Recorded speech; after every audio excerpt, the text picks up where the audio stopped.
Australia's favourite SUV has had a glow up. And look, it's here in Australia. This is the 2026 Toyota RAV4 Hybrid. But don't get too excited. It won't actually go on sale here until the first half of next year. And you'll have to wait even longer still to get your hands on the game-changing plug-in hybrid variant. But for now, we have the opportunity to get up close and personal with what will surely be Australia's new family favourite. Okay, so let's start with the obvious. When I first saw photos of the new RAV4, I thought it looked like a pretty revolutionary change, but now that I see in the middle, it looks new, sure, but not that different.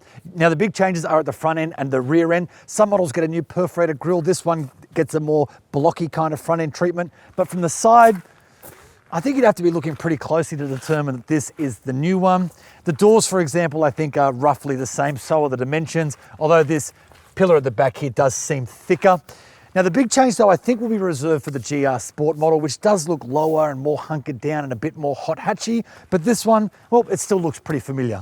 That GR Sport flagship won't just look a little different, mind, it'll also feel a little different, owing to the fact that it's got a 227 kilowatt all-wheel drive plug-in hybrid powertrain, making it the most powerful RAV4 Australia's seen to date, which is better news than in the rest of the range, which has actually had a power cut thanks to emissions regulations, which has seen the outputs of the hybrid-only powertrain drop by 20 kilowatts to 143 kilowatts, though Toyota's testing shows it's as fast, if not slightly faster, to 100 kilometers an hour than the model it replaces, unofficially, of course. Now, there are bigger changes here in the cabin, but let's get the same stuff out of the way first, shall we? It's about the same size as the car it replaces. It rides on the same platform. The space in the back seat is the same, and the boot space is about the same too, although that might get slightly bigger when we get the official numbers.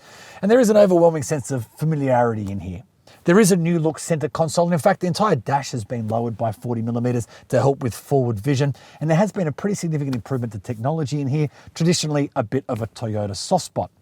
For example, the GX and GXL grades both get a 10.5-inch touchscreen, while this car and all the others now get a 12.9-inch screen, which does look pretty big and pretty dominant in the center of the dash. Now, Toyota also says it's deployed what it calls an island design theme in here, meaning it's grouped all the core functions together into little islands. But I guess the key thing I want you to take away from that is that there are still some physical buttons you can access. For example, I can change the temperature or activate my demisters, I can change my drive modes, or turn my volume or radio stations or whatever, all without having to dig through the central screen, which is always a win in my book.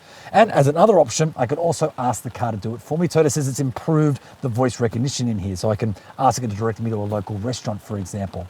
But I got to be honest, having tested it a little bit already, and it is only early days, it still doesn't seem that good. There's also been some new functionality added to the Toyota app, so I can open or close the windows or the roof, for example. I can still preheat or pre-cool the cabin, all from my phone remotely, which is pretty cool. And they've also included a dash cam in this car, which runs on a constant 1-hour loop. So if you're driving and something happens to you or happens in front of you, you can clip that as a 20-second clip and keep it on a USB or some other storage device. There's also a new crash alert function. So if the car senses you've gone off the road and let's say you've been knocked unconscious, it alerts a Toyota call center who can tell how many people were in the car, whether they're wearing their seatbelts, whether the airbags have been deployed, and it can contact emergency services for you. Less important probably, but something hopefully you'll use a lot more, is the fact that you can now stream Spotify through the screen without having to connect your phone. Now, the back seat and boot were never really the biggest selling points of the Toyota RAV4, especially in a world of flat floor EVs, and this one really is exactly the same as the one it replaces. That being said, I'm 175 centimeters. I'm sitting behind my own driving position. I've got plenty of knee room and plenty of headroom, and you could easily have two full-grown adults back here really comfortably. You could even sneak a third one in at a pinch.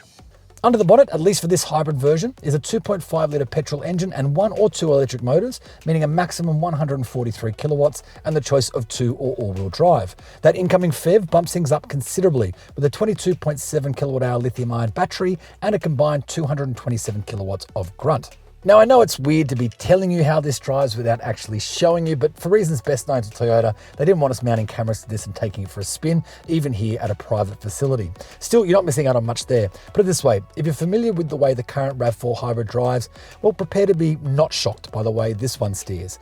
Toyota tells me there's some new suspension hardware, a possible retune of the electric power steering, which does seem to have a nicer weight to it, and the addition of something called vehicle braking posture control, which helps keep the car sitting flat under heavy braking. We've only had it for a brief drive, but it definitely doesn't feel wildly different to the current generation car. It's not necessarily a bad thing though, if it ain't broken all that. We've driven the old and the new today, albeit pretty briefly, and both are really lovely, easy SUVs to steer.